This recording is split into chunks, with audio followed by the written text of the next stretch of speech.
lâmina atravessa a garganta dele num movimento único, profundo, preciso. O sangue quente jorra sobre as mãos de Rosa, escorre entre seus dedos, mancha a terra seca do caminho. Severino Braga, o capataz-mor da fazenda São Jerônimo, abre a boca tentando gritar, mas apenas um som gutural e úmido escapa. Seus olhos se arregalam, não de dor, mas de incompreensão absoluta. Como uma escrava usou? Como aquela mulher marcada, quebrada, submissa durante meses, está segurando sua vida nas mãos? Rosa, não solta. Segura os cabelos dele com força, mantém a faca pressionada, sente cada espasmo do corpo que tentava se debater. O cheiro de sangue mistura-se ao cheiro de cachaça que ainda escapa do hálito dele. É novembro de 1881. O céu começa a clarear sobre o interior de São Paulo. Daqui a alguns minutos, outros feitores acordarão. Mas agora, neste corredor estreito entre o galpão de ferramentas e as senzalas, existe apenas ela e o homem que a torturou. Isso é por minha filha, ela pensa. Isso é por cada chicotada.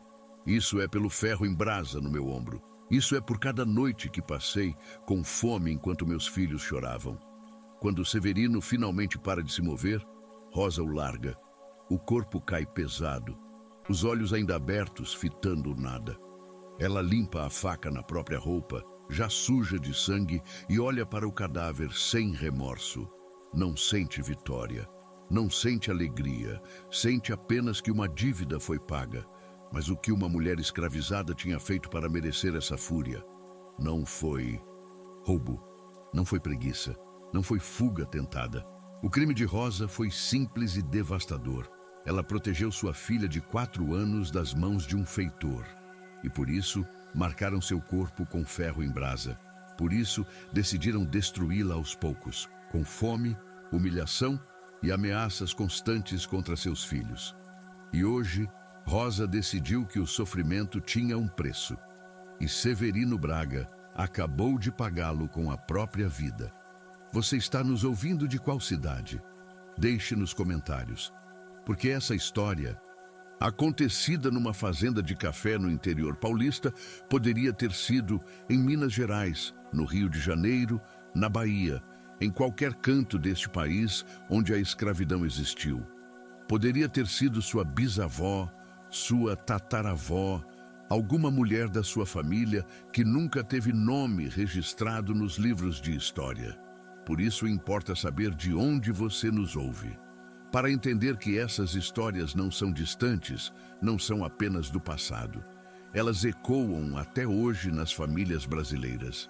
Se você quer saber como Rosa chegou até esse momento, como uma mulher conseguiu planejar e executar vingança contra um dos homens mais temidos da região, inscreva-se no canal e ative o sininho, porque essa história tem camadas que vão te fazer entender a coragem, a paciência e o desespero que move alguém quando não resta outra opção. Agora, deixa eu te levar para o começo, para quando tudo ainda era apenas sofrimento calado e medo constante. Estamos em 1881. Faltam apenas 7 anos para a abolição oficial da escravatura no Brasil, mas ninguém na Fazenda São Jerônimo sabe disso ainda. Para as mais de 200 pessoas escravizadas ali, a liberdade é algo que não cabe nem nos sonhos. É apenas trabalho, dor e sobrevivência dia após dia. A fazenda fica no interior de São Paulo, região cafeeira em plena expansão. O café é ouro negro naqueles anos. Cada grão representa lucro para os senhores, representa a economia brasileira crescendo, representa o país entrando na modernidade. Mas esse progresso tem um custo humano brutal. São corpos negros que plantam, colhem, carregam, processam. São vidas inteiras consumidas para que grãos marrons encham sacos e gerem riqueza para homens brancos. A fazenda. São Jerônimo tem cerca de 400 hectares de terras cultivadas. A Casa Grande se ergue imponente no alto de uma colina, branca, com janelas grandes e varandas amplas. De lá, o senhor Manuel Tavares observa tudo. Ele tem por volta de 50 anos, barba grisalha bem aparada, roupas sempre impecáveis. Um homem respeitado na região. Um homem que vai à missa todo domingo e se diz cristão. Um homem que possui 230 pessoas como se fossem gado. Abaixo da Casa Grande distribuem-se os terreiros de café, os galpões de processamento, as tulhas onde os grãos secam ao sol. E mais abaixo ainda, quase escondidas pela distância, as senzalas. Construções baixas, de pau a pique, telhado de sapé, chão batido. Ali dormem as famílias escravizadas, amontoadas em cubículos sem ventilação, sem luz adequada, sem privacidade. O cheiro é de suor, urina, doença. As paredes são manchadas de umidade. No inverno, o frio atravessa as frestas. No verão, o calor é insuportável. Mas a estrutura física da fazenda é apenas o cenário. O que realmente define aquele lugar é a violência como sistema. A escravidão não funciona só com trabalho forçado. Ela precisa de terror constante. Precisa que cada pessoa escravizada acorde sabendo que pode ser castigada a qualquer momento por qualquer razão, sem possibilidade de defesa. É aí que entram os feitores. Severino Braga é o capataz-mor. Tem cerca de 40 anos, corpo grande, ombros largos, mãos grossas acostumadas ao chicote. Usa um chapéu de couro surrado e botas sempre sujas de barro e sangue. Carrega no cinto uma faca de degola, aquela usada para abater porcos, e não tem vergonha de usá-la para ameaçar quem não trabalha rápido o suficiente. Seu rosto é marcado por uma cicatriz que vai da testa até a bochecha esquerda, resultado de alguma briga antiga. Seus olhos são pequenos, fundos, sempre desconfiados.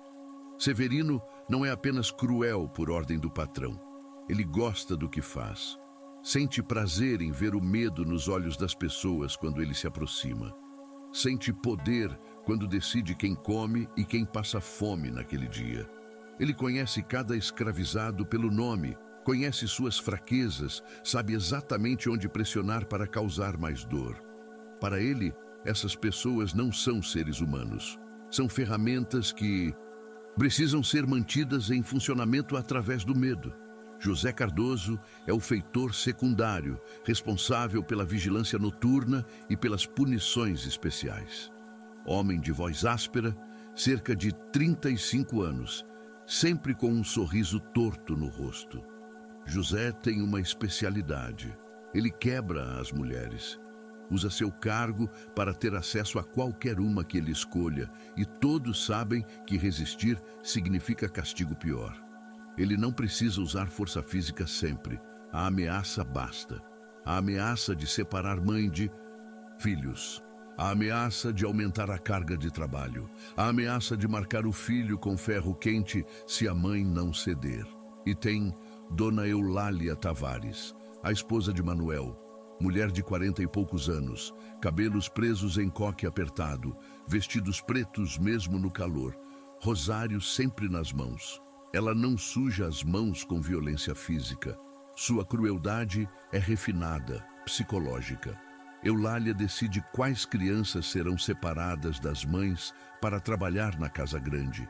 Decide quais famílias serão divididas quando algum escravizado é vendido. Inventa transgressões imaginárias para justificar castigos e faz tudo isso com uma expressão de superioridade moral, como se estivesse educando selvagens. Nessa fazenda, cerca de 230 homens, mulheres e crianças acordam antes do amanhecer. O sino toca às 4:30 da manhã. Quem não se levanta imediatamente leva chicotadas. Tem 15 minutos para ir ao eito, aquele lugar onde fazem as necessidades básicas num buraco coletivo, sem privacidade, sem dignidade. Depois, formam filas para receber a refeição matinal. Angu aguado, às vezes com um pedaço minúsculo de carne seca, às vezes sem nada. Crianças a partir de 6 anos já trabalham. Idosos trabalham até não conseguirem mais ficar em pé. O trabalho nos cafezais começa às 5 da manhã e vai até o sol se pôr. São cerca de 14, 15 horas de trabalho sob o sol escaldante. Plantar mudas, capinar, colher os grãos maduros, carregar sacos de 60 quilos nas costas, levar para o terreiro, espalhar para secar, revirar constantemente. Cada movimento é vigiado, cada pausa é punida. Severino anda entre as fileiras com o chicote na mão, e o som dele estalando no ar já é suficiente para fazer todos acelerarem o ritmo. À noite, depois de 14 horas de trabalho, tem mais meia hora de tarefas nas senzalas. Lavar as próprias roupas no riacho, consertar ferramentas, fazer cestos. Só então vem a refeição noturna, tão escassa quanto a matinal. E depois, finalmente, alguns podem dormir. Mas muitas mulheres não dormem, porque José Cardoso ou Severino Braga podem aparecer a qualquer momento, escolher uma e levá-la para algum canto escuro.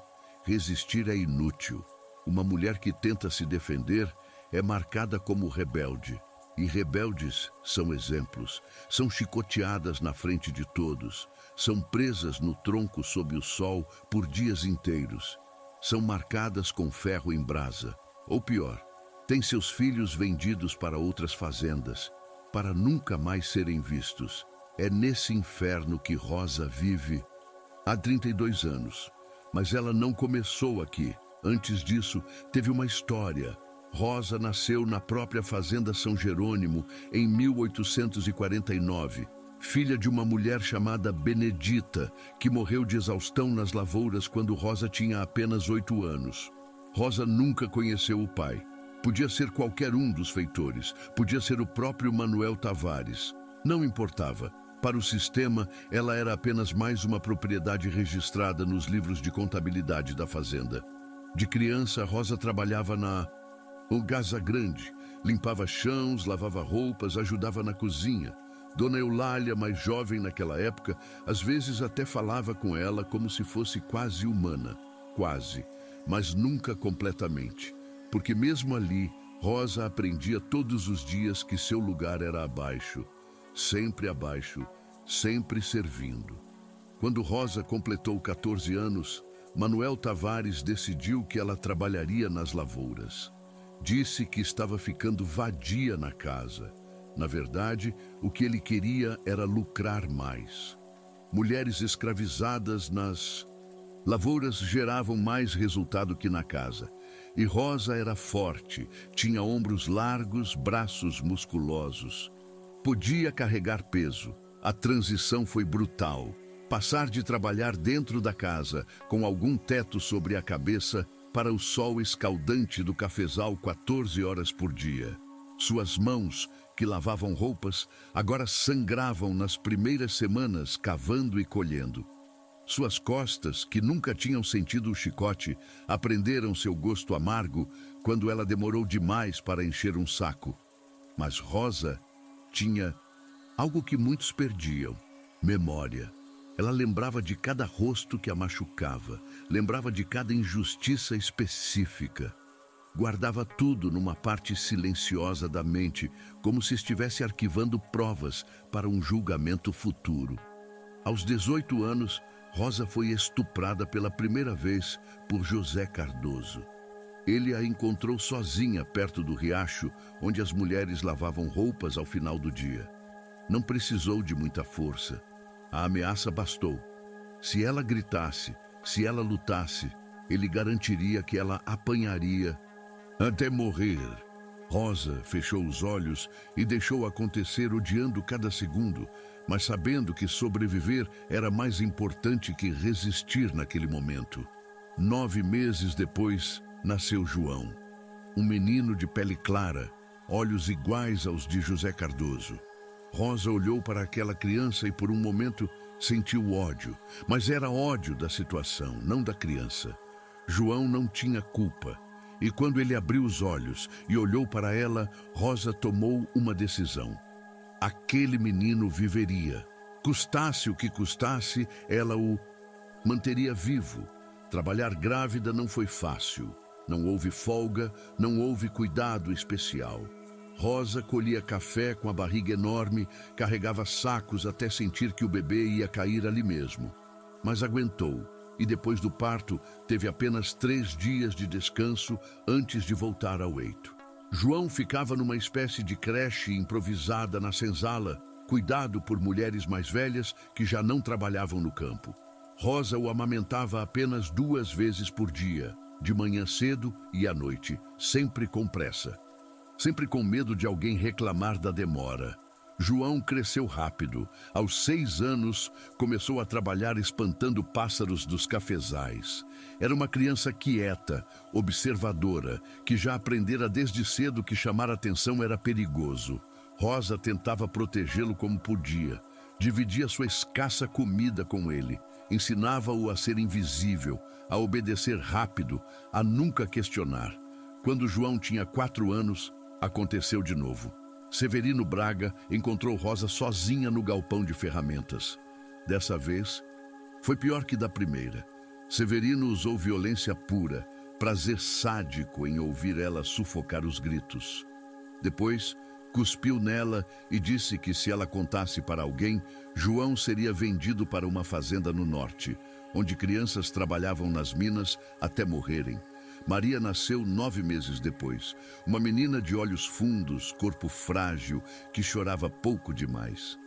Rosa olhou para aquela filha e sentiu um amor desesperado. 2 crianças, 2 motivos para aguentar, 2 motivos para planejar, porque Rosa tinha começado a planejar. Nos últimos anos, enquanto colhia café mecanicamente, sua mente trabalhava. Ela observava tudo. Sabia que Severino bebia cachaça às quintas-feiras até ficar tonto. Sabia que José Cardoso tinha medo de cobras e evitava certos caminhos. Sabia onde ficavam as ferramentas, onde ficavam as facas, onde ficavam as armas trancadas na casa grande. Mas ela não agia. Ainda não. Porque um erro significaria não apenas sua morte, mas a venda ou morte de seus filhos. Então Rosa esperava, observava, memorizava cada detalhe, até que chegou março de 1881. Naquele mês, Maria tinha 4 anos. Era uma tarde de domingo, raro dia de folga parcial. As crianças brincavam próximo às senzalas, enquanto os adultos costuravam roupas rasgadas ou consertavam ferramentas. Rosa estava ajudando outra mulher a tecer um cesto quando ouviu o grito. Era Maria. Rosa largou tudo e correu, e viu. José Cardoso tinha pegado a menina pelo braço e a arrastava para trás do galpão. Maria chorava. Tentava se soltar, mas era pequena demais. José estava com aquele sorriso torto no rosto, olhando ao redor para ver se alguém ousava intervir. Algo quebrou dentro de Rosa naquele momento. Ela não pensou, não calculou. Simplesmente correu e se jogou sobre José Cardoso com uma fúria que nem sabia que tinha. Suas unhas arranharam o rosto dele, abrindo sulcos fundos que começaram a sangrar. Ela gritava, palavras que nem faziam sentido, apenas som puro de raiva. José soltou Maria e tentou se defender, mas Rosa estava possuída por algo maior que medo. Outros escravizados vieram correndo. Alguns tentaram segurar Rosa, outros apenas ficaram parados, em choque, vendo uma mulher ousar atacar um feitor. José finalmente conseguiu empurrar Rosa longe, jogando-a no chão. Ele limpou o sangue do rosto, olhou para as marcas e seus olhos se encheram de uma fúria fria. "Você vai pagar por isso", ele disse. "Vai pagar de um jeito que nunca vai esquecer." Rosa, ainda no chão, apenas puxou Maria para perto e abraçou a menina. Sabia o que vinha. Sabia que tinha cometido o imperdoável. Mas quando olhou para a filha, viu que ela estava inteira, estava salva, e naquele momento valeu a pena. Severino Braga apareceu minutos depois. José contou o que aconteceu, mostrando o rosto arranhado, exigindo punição exemplar. Severino olhou para Rosa com aquele sorriso terrível dele, aquele que antecedia as piores coisas, e disse apenas uma palavra: tronco. Amarraram Rosa ao tronco na manhã seguinte. O tronco ficava no centro do terreiro, lugar onde todos passavam, onde todos viam. Era parte do sistema. Punir uma pessoa era ensinar 200 outras. Era lembrar a todos que resistência tinha preço. Arrancaram a camisa dela. Deixaram as costas nuas expostas ao sol, já quente das 9 da manhã. Prenderam seus pulsos e tornozelos com cordas ásperas que cortavam a pele. Rosa não chorou, não implorou. Olhou para João, que estava sendo segurado por outra mulher escravizada, e fez um gesto mínimo com a na cabeça. Fique quieto, não reaja, sobreviva. Severino testou o chicote no ar. O estalo ecoou pelo terreiro. Todos os escravizados foram obrigados a parar o trabalho e formar um círculo. Crianças, inclusive. Era pedagógico, diziam os senhores. Era necessário. Manuel Tavares assistia da varanda da Casa Grande, com uma xícara de café na mão. 50, Severino anunciou. 50 chicotadas por agredir um feitor. O primeiro golpe rasgou a pele das costas de Rosa como se fosse papel. A dor foi além. Do físico, foi elétrica, percorreu todo o corpo. Ela mordeu a madeira do tronco para não gritar, não daria a eles essa satisfação. O segundo golpe abriu mais carne. Sangue começou a escorrer pelas costas dela, quente, grosso. O terceiro, quarto, quinto golpes caíram em sequência. Rosa perdeu a conta por volta do 10º. A dor se tornou contínua, uma coisa viva que consumia tudo.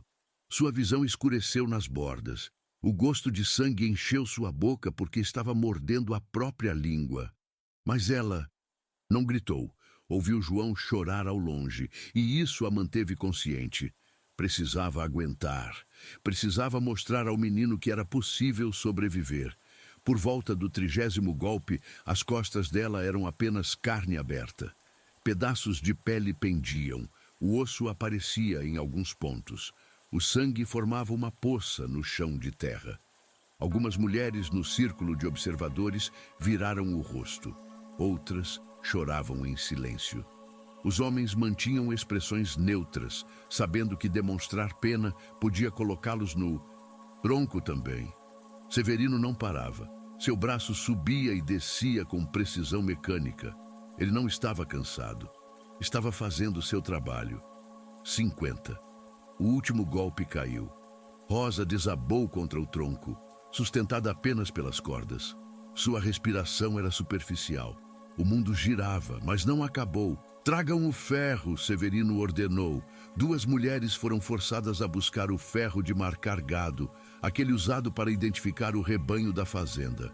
Colocaram-no nas brasas de uma fogueira acesa ali mesmo, no meio do terreiro, enquanto Rosa permanecia presa. Ela ouviu o metal sendo aquecido, ouviu o crepitar do fogo, sabia o que vinha. A letra F, Severino disse, de Fujona, porque tentou defender a cria em vez de aceitar o que o homem quis fazer. Isso é rebeldia, e rebelde é fujão em potencial. Rosa nunca tinha tentado fugir, mas a verdade não importava. A narrativa importava, e a narrativa precisava justificar o terror. Quando o ferro saiu das brasas, estava incandescente, branco-laranja. O calor irradiava dele como algo vivo. Severino se aproximou com ele e, pela primeira vez naquela manhã, Rosa sentiu medo absoluto. Dor do chicote era uma coisa, mas isso era outra dimensão. Seguram ela, Severino ordenou. 2 homens foram forçados a segurar os ombros de Rosa contra o tronco. Ela tentou se debater, instinto puro, mas estava fraca demais. O ferro se aproximou do ombro direito dela. Por um segundo eterno, apenas pairou ali, e o calor já queimava a pele antes do contato. Então, Severino pressionou. O som foi o pior. O chiar da carne sendo cozinhada, o cheiro de cabelo e pele queimados. A dor foi além de qualquer palavra. Foi como se todo o corpo dela estivesse pegando fogo por dentro. Rosa mordeu o pedaço de madeira que tinham colocado na boca dela até seus dentes racharem. Um som saiu dela, gutural, animal, que nem parecia humano. Severino segurou o ferro por 5 segundos eternos. Quando tirou, a letra F estava marcada no ombro dela, carne carbonizada, bordas onde a pele havia derretido. Fumaça subia ainda. Rosa desmaiou. Jogaram água nela para acordá-la. Desamarraram as cordas. Ela caiu no chão como um peso morto. 2 mulheres foram autorizadas a levá-la de volta para a senzala. Arrastaram-na porque ela não conseguia andar. O rastro de sangue ficou marcado no chão de terra. Durante 3 dias, Rosa ficou entre a vida e a morte. Febre alta consumiu seu corpo. As costas infeccionaram porque não havia remédio. Apenas panos velhos e água suja. A marca no ombro supurou, formou pus, cheirava a carne podre. Outras mulheres cuidaram dela como podiam, limpando as feridas com água fervida, cobrindo com folhas que conheciam das tradições antigas. João e Maria foram mantidos longe dela por ordem de Dona Eulália. Castigo psicológico. Deixar a mãe ouvir os filhos chorando do outro lado da fazenda, sem poder consolá-los. José Cardoso vinha à senzala 2 vezes por dia, apenas para olhar Rosa e sorrir. Olha o que acontece quando resiste, ele dizia. Mas Rosa sobreviveu. No 4º dia, a febre baixou. No 5º, conseguiu se sentar. No 6º, estava de pé, cambaleante, mas de pé. As costas eram um mapa de cicatrizes que nunca cicatrizariam completamente. O ombro tinha uma marca permanente que queimava sempre que alguém olhava. No 7º dia, voltou ao trabalho, porque escravizado não tinha direito à recuperação. Se estava vivo, trabalhava. Mas algo tinha mudado dentro dela. Antes da punição, Rosa ainda tinha alguma fagulha de esperança vaga, algum pensamento de que talvez um dia as coisas melhorassem. Agora não tinha mais nada disso, tinha apenas clareza. Eles nunca parariam. O sistema nunca mudaria. A única maneira de proteger seus filhos era através da ação direta. E a única ação que restava era eliminação. Rosa começou a planejar com uma paciência de pedra. Durante os 6 meses seguintes, tornou-se invisível. Obedecia tudo imediatamente. Baixava a cabeça quando feitores passavam. Trabalhava dobrado sem reclamar. Aceitava as privações extras que José Cardoso impunha como vingança pessoal. Nunca demonstrou raiva, nunca demonstrou ódio, mas observava tudo. Percebeu que Severino tinha rotinas fixas. Toda quinta-feira à noite, ele bebia cachaça com outros feitores no galpão de ferramentas. Bebia até cambalear, bebia até a língua enrolar.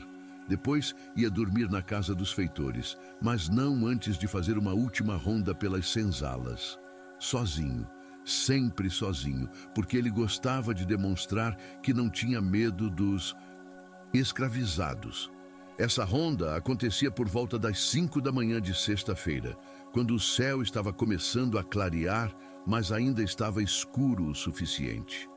Ele passava pelo corredor estreito entre o galpão de ferramentas e as lavouras. Ali não havia iluminação. Ali ninguém via. Rosa também notou que Severino carregava uma faca de degola no cinto.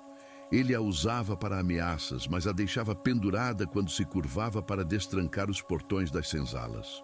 Por 2, 3 segundos, a faca ficava exposta, fácil de pegar. Durante semanas, Rosa memorizou cada movimento. Sabia exatamente onde Severino pisava. Sabia que ele sempre parava no mesmo lugar para cuspir antes de abrir o portão. Sabia que a cachaça o deixava mais lento, menos atento. Ela também começou a desviar comida, pequenas porções que ninguém notaria. Um punhado de farinha aqui, um pedaço de carne seca ali. Guardava tudo num saco de estopa que enterrou próximo à mata fechada que cercava a fazenda. Provisões para quando fugisse, porque sabia que depois de fazer o que planejava, não poderia ficar. Conversou com Joana, uma mulher mais velha que trabalhava na casa grande e tinha alguma mobilidade. Pediu que, quando chegasse o momento, Joana trouxesse João e Maria para perto da mata. Disse que era urgente. Joana entendeu sem que Rosa precisasse explicar tudo. Apenas concordou. Rosa estudou as trilhas de fuga. Conhecia histórias de outros que tentaram escapar. A maioria foi capturada porque seguiu caminhos óbvios, estradas principais. Ela planejava o oposto. Seguiria o riacho por 3 quilômetros, onde os cães perderiam o rastro. Depois, cortaria pelo mato fechado em direção a um quilombo que diziam existir a 2 dias de caminhada. Tudo dependia de timing perfeito. Tudo dependia de Severino seguir sua rotina. Tudo dependia de Rosa ter coragem no momento final. Os meses passaram. Outubro, novembro. O calor aumentava. As colheitas também. Rosa trabalhava mecanicamente, mas sua mente estava sempre calculando, esperando o momento certo. José Cardoso continuava assediando-a. 2 vezes ele a encurralou sozinha e fez o que quis. Rosa deixou acontecer sem resistir, porque resistir agora colocaria tudo em risco. Mas guardava cada uma dessas violências no mesmo lugar mental, onde guardava todas as outras. Uma conta que seria cobrada. As ameaças contra seus filhos continuaram. Dona Eulália separava Maria de Rosa por dias inteiros, mantendo a menina trancada na casa grande só para ouvir Rosa implorar. João foi chicoteado uma vez porque demorou para buscar água, 6 anos de idade, e já conhecia o gosto do couro. Cada uma dessas coisas alimentava a decisão de Rosa. Não era mais raiva quente, era determinação fria, calculada e inevitável como pedra rolando morro abaixo. Na noite de 16 de novembro, quinta-feira, Rosa não dormiu. Ficou acordada na senzala, ouvindo os sons da fazenda. Ouviu Severino e outros feitores rindo alto no galpão. Ouviu o som de garrafas quebrando. Ouviu quando finalmente o silêncio caiu por volta das 2 da manhã. Às 3 da manhã, Rosa se levantou. Vestiu a roupa menos rasgada que tinha. Saiu da senzala sem fazer barulho. O luar estava fraco, coberto por nuvens. Perfeito. Caminhou até o corredor estreito. Posicionou-se encostada na parede de madeira do galpão, na sombra mais densa, onde sabia que Severino passaria. Esperou ali, imóvel, respirando devagar. O tempo se arrastava. Cada minuto parecia uma hora. Rosa sentia o coração batendo, forte, mas mantinha o corpo relaxado. Não podia tremer, não podia hesitar. Às 5h15 da manhã, ouviu os passos. Severino vinha cambaleando levemente, ressaca da bebedeira. Ela o viu pela fresta entre as tábuas. Ele parou, cuspiu, ajeitou o cinto onde a faca pendia. Caminhou mais alguns passos. Estava a 3 metros dela. 2 metros. 1 metro. Quando Severino se curvou para destrancar o portão, Rosa se moveu. Não foi rápido demais. Não foi lento demais. Foi preciso. Sua mão pegou a faca do cinto dele antes que ele percebesse. No mesmo movimento, ela puxou os cabelos dele com a outra mão, jogando a cabeça para trás. O quê? Ele começou. Rosa passou a lâmina pela garganta dele num corte profundo, da esquerda para a direita. A faca estava afiada. Cortou pele, músculos, traqueia, artérias. Sangue jorrou quente, espesso, abundante. Isso é por minha filha, Rosa sussurrou no ouvido dele. Severino tentou gritar, mas apenas um gargarejo saiu. Tentou se debater, mas Rosa o segurava com força nascida de 3 décadas de trabalho forçado. Ela não soltou. Manteve a faca pressionada, manteve a cabeça dele para trás, sentiu o sangue escorrer pelas suas mãos, pelos seus braços. Os olhos de Severino se arregalaram, não de dor, de choque absoluto. Ele não conseguia acreditar. uma escrava, uma mulher marcada. Como? Rosa olhou para aqueles olhos e não sentiu pena. Sentiu apenas que uma dívida antiga estava sendo paga. Cada chicotada que ele dera, cada criança que ele separara das mães, cada homem que ele matara de trabalho excessivo, cada mulher que ele entregara para outros violentarem. Tudo estava sendo cobrado agora, neste corredor escuro, enquanto seu sangue manchava a terra. Severino se debateu por quase 1 minuto. Seus movimentos foram ficando mais fracos. As pernas cederam. O peso do corpo puxou para baixo, mas Rosa ainda segurava. Apenas quando ele parou completamente de se mover, quando os olhos ficaram vítreos e vazios, ela largou. O corpo caiu pesado. Sangue ainda escorria da garganta aberta. A terra bebeu tudo, ávida. Rosa olhou para suas mãos cobertas de sangue, limpou a faca na própria roupa, prendeu-a no cinto. Olhou para o céu. Ainda estava escuro, mas o cinza do amanhecer começava a se espalhar. Tinha talvez 20 minutos antes que alguém acordasse e descobrisse. Não havia tempo para pensar, não havia tempo para sentir, apenas tempo para agir. Rosa correu pela lateral do galpão em direção às senzalas.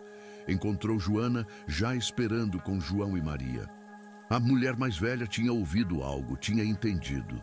Entregou as crianças sem perguntas. João olhou para a mãe, viu o sangue nas roupas dela, nos braços, no rosto. Mamãe? Ele perguntou com voz pequena. Agora não, Rosa disse. Venham. Silêncio. Pegou João pela mão. Pegou Maria no colo. A menina estava sonolenta, confusa. Rosa começou a correr em direção à mata. Atrás dela, o corpo de Severino Braga jazia no corredor estreito, olhos abertos para o céu que clareava. Sua última expressão, congelada em incompreensão absoluta. A fazenda ainda dormia, mas em minutos acordaria para descobrir que algo impossível tinha acontecido. Que uma mulher marcada como propriedade tinha se tornado caçadora. Que o terror tinha virado a mesa. Rosa não olhou para trás. Apenas correu com seus filhos em direção à mata fechada onde havia enterrado as provisões meses atrás. Suas costas cicatrizadas ardiam com o esforço. O ombro marcado pulsava, mas suas pernas não pararam. João tropeçou uma vez. Rosa o puxou para cima sem diminuir o ritmo. Maria choramingou. Rosa sussurrou coisas que nem faziam sentido, apenas sons de conforto enquanto corria. Chegaram à beira da mata quando o primeiro grito ecoou da fazenda. Alguém tinha encontrado o corpo. Em segundos, outros gritos se juntaram. O sino da fazenda começou a tocar, desesperado, chamando todos. Rosa se jogou na mata fechada. Galhos arranharam seu rosto. Raízes fizeram ela tropeçar. Mas ela continuava. Encontrou o lugar onde tinha enterrado as provisões. Cavou rapidamente com as mãos, encontrou o saco de estopa, jogou-o nas costas. Por aqui, ela disse aos filhos, e mergulhou mais fundo na mata, seguindo o som do riacho que conhecia tão bem. Atrás, na fazenda, o caos começava. Feitores acordavam em pânico. Manuel Tavares descia aos berros da casa grande. O corpo de Severino era encontrado por José Cardoso, que ficou paralisado ao ver o capataz-mor com a garganta cortada, sangue ainda fresco na terra. Quem foi? Manuel. Tavares gritava. Quem foi? Alguém fez a contagem dos escravizados. Rosa sumiu. Seus filhos sumiram. A escrava marcada, José Cardoso disse, voz tremendo. Aqui Severino marcou. Preparem os cavalos. Manuel ordenou. Preparem os cães. Quero essa negra de volta aqui antes do anoitecer. Mas Rosa já estava longe. Ela corria seguindo o riacho, pisando na água rasa para confundir o rastro. João a seu lado, segurando firme na mão dela. Maria nos braços, pesada mas preciosa. A mata fechada engolia elas, galhos formando um teto verde que bloqueava a luz crescente do amanhecer. Rosa ouvia os gritos, ficando mais distantes. Ouvia o sino ainda tocando. Logo trariam os cães. Logo formariam grupos de busca. Ela sabia que tinha talvez 2, 3 horas de vantagem. Não era muito, mas tinha que ser suficiente. A água do riacho estava gelada. João reclamou uma vez, mas Rosa apenas apertou a mão dele. O menino entendeu e ficou quieto. Caminharam assim por mais de 1 hora. Água pela canela. Pedras escorregadias sob os pés descalços. Rosa tropeçou várias vezes. Caiu uma vez, molhando Maria completamente. A menina gritou de susto. Rosa tampou a boca dela com a mão. Silêncio, amor. Ela sussurrou. Precisa ficar quietinha, como quando brinca de esconder. Maria entendeu ou fingiu entender. Ficou calada depois disso, apenas tremendo de frio nos braços da mãe. Quando o sol já estava alto, Rosa saiu do riacho.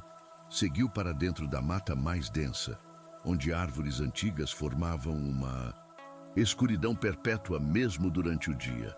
Ali, o chão era coberto de folhas podres, musgo, raízes expostas. Difícil de caminhar, mas difícil de rastrear também. Pararam apenas quando Rosa não aguentou mais. Encontrou um tronco caído, oco por dentro. Empurrou as crianças para dentro. Mamãe também, João pediu. Rosa olhou para trás. Não ouvia nada ainda. Entrou no tronco com as crianças. Era apertado, úmido, cheirava a terra e apodrecimento. Mas era abrigo. Tirou o saco de provisões. Tinha farinha, carne seca, um pouco de rapadura que conseguira guardar. Dividiu tudo em porções pequenas. Deu para os filhos primeiro. Eles comeram com fome silenciosa, mãos sujas de terra. Você machucou alguém? João perguntou, olhando para o sangue seco nas roupas da mãe. Rosa olhou para o filho de 7 anos. Viu maturidade antiga nos olhos dele, maturidade que criança nenhuma deveria ter. Machucei quem precisava ser machucado, ela disse, para proteger vocês.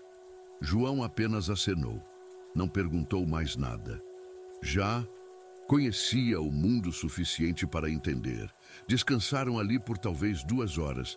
Rosa não dormiu. Ficou alerta, ouvindo cada som da mata. Pássaros, vento nas folhas, água distante. Nada de cães, nada de vozes. Ainda. Quando as crianças cochilaram, Rosa permitiu-se um momento. Olhou para as próprias mãos. Ainda tinha sangue sob as unhas. Sangue de Severino Braga, o homem que a marcara com ferro. O homem que chicoteara tantos até a morte. O homem cujo último olhar foi de incompreensão absoluta. Ela não sentiu remorso. Nem por um segundo. Sentiu apenas que tinha feito o que precisava ser feito. Que tinha dado a seus filhos uma chance que de outra forma nunca teriam. Liberdade ou morte tentando. Qualquer uma das duas era melhor que continuar naquela fazenda. Quando o sol começou a descer, Rosa acordou as crianças. Precisamos continuar, ela disse. Caminharam a noite inteira. Rosa escolhia caminhos impossíveis, trilhas que nem pareciam trilhas. Subia morros íngremes onde tinha que carregar Maria nas costas e puxar João pela mão. Descia vales onde espinhos rasgavam suas pernas já marcadas, mas não parava. João reclamou de cansaço algumas vezes. Rosa dizia apenas, mais um pouco, sempre mais um pouco.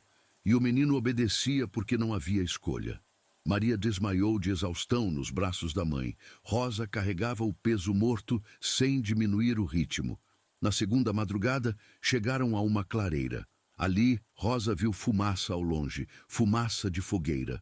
Coração acelerou. Podia ser caçadores, podia ser capitães do mato, ou podia ser o quilombo.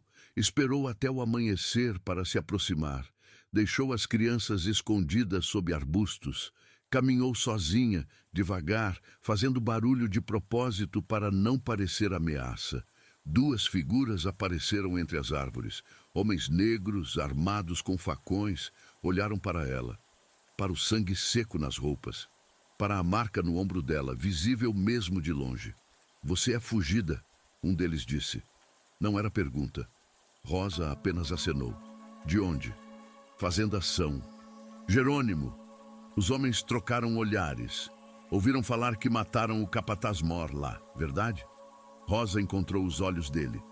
Foi eu. Silêncio. Depois, um sorriso lento apareceu no rosto do homem. Por que demorou tanto? Ele perguntou e estendeu a mão. Rosa pegou a mão dele. Sentiu pela primeira vez em 32 anos algo que tinha esquecido o nome. Esperança. O quilombo era pequeno. Cerca de 40 pessoas vivendo numa depressão natural na mata. Casas simples de pau a pique, roças escondidas pela vegetação. Ali viviam outros fugidos. Homens, mulheres, crianças. Todos com histórias parecidas. Todos com cicatrizes. Rosa ficou, trabalhou, construiu uma casa pequena para ela e os filhos, plantou mandioca, milho, ensinou João a caçar. Viu Maria crescer livre, rindo de um jeito que nunca tinha rido na fazenda. À noite, ao redor das fogueiras, as histórias circulavam. E a história de Rosa sempre vinha. A mulher que degolou o capataz Mor. A mulher marcada que se tornou caçadora. Outros a olhavam com respeito, com algo parecido com reverência. Você não teve medo? Alguém perguntou uma vez. Tive, Rosa respondeu, mas tive mais medo de deixar meus filhos naquele inferno. Na fazenda São Jerônimo, o caos durou semanas. Procuraram Rosa por todos os cantos. Cães farejaram até o riacho e perderam o rastro. Capitães do mato vasculharam a região.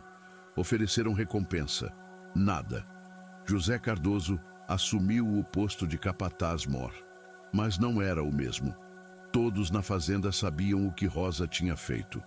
Sabiam que era possível. A semente tinha sido plantada. Cardoso passou a dormir com a porta trancada. Passou a olhar por cima do ombro constantemente. Desenvolveu um medo que nunca admitia, mas todos viam. 3 anos depois, em 1884, José Cardoso foi encontrado morto, afogado no mesmo riacho onde Rosa iniciara sua fuga.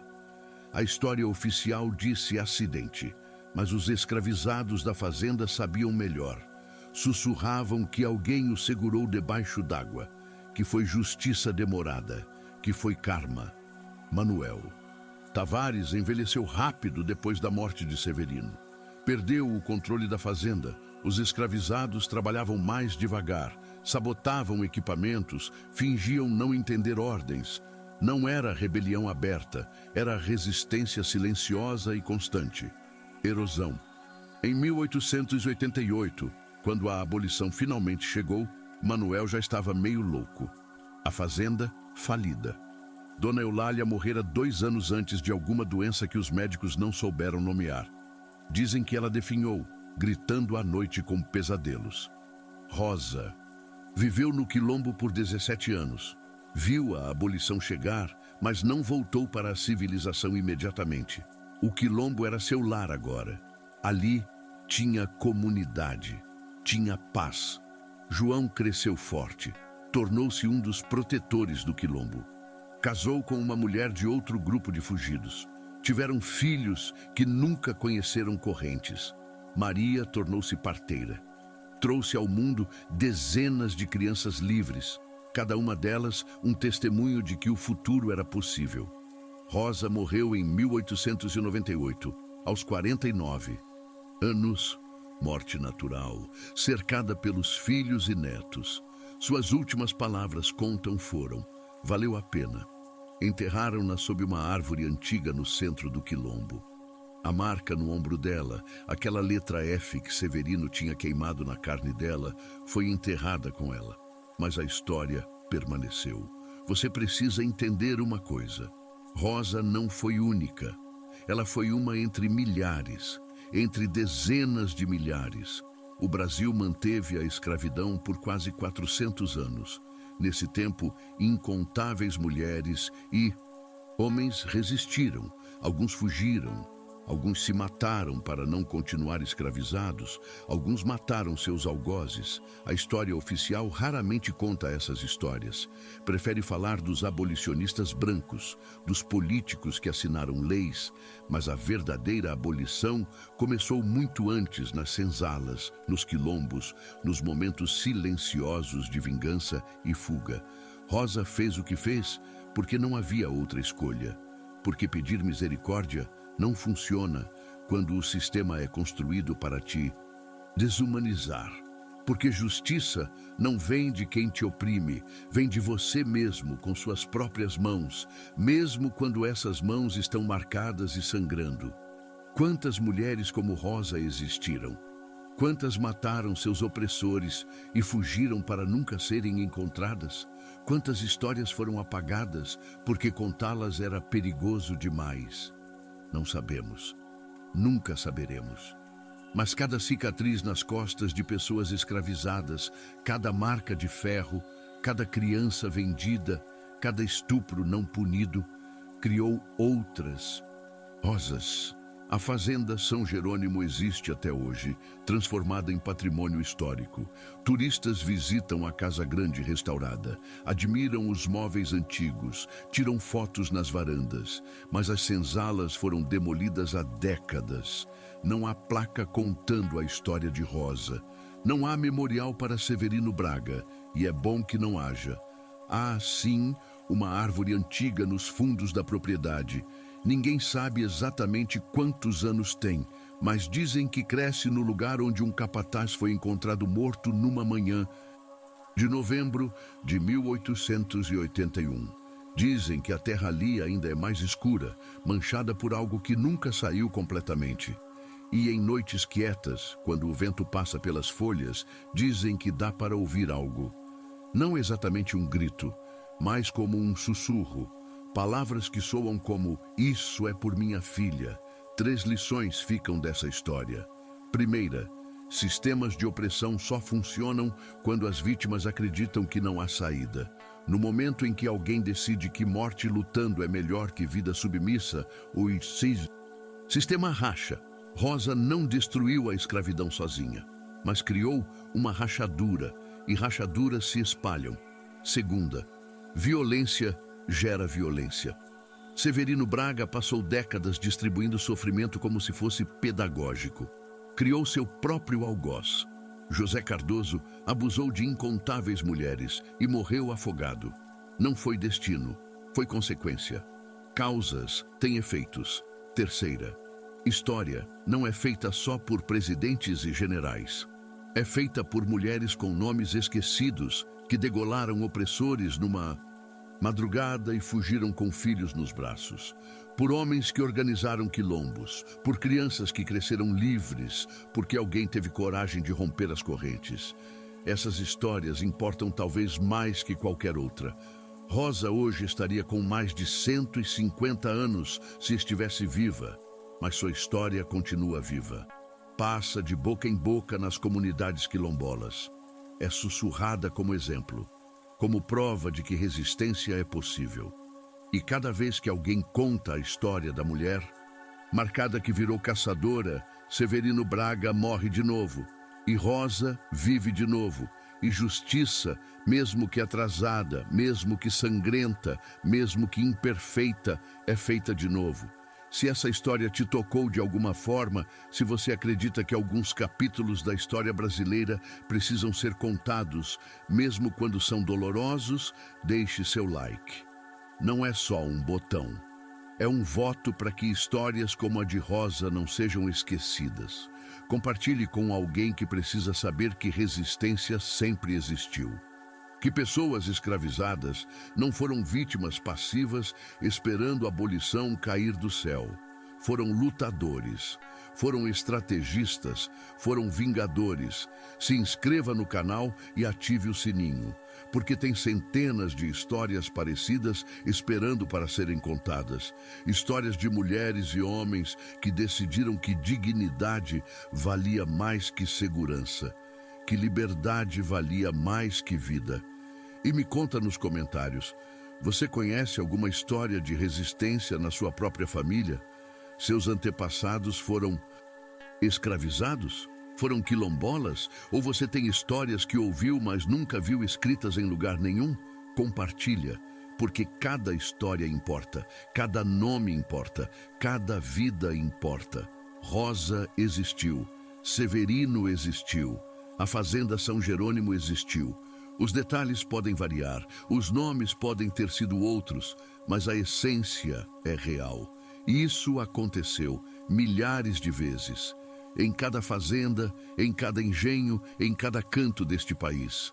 E a única maneira de garantir que nunca aconteça de novo é lembrar, é contar, é não deixar que o conforto do esquecimento apague o que foi.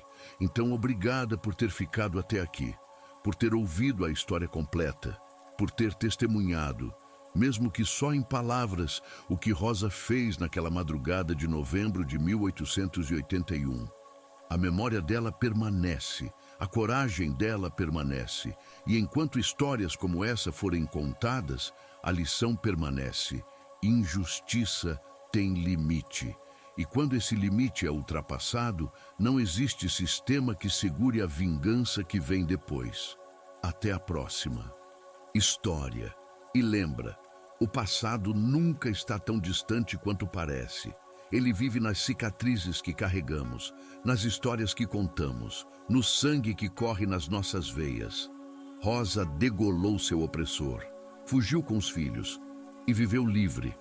Às vezes, justiça realmente é feita, mesmo que demore, mesmo que sangre, mesmo que custe tudo. Justiça é feita.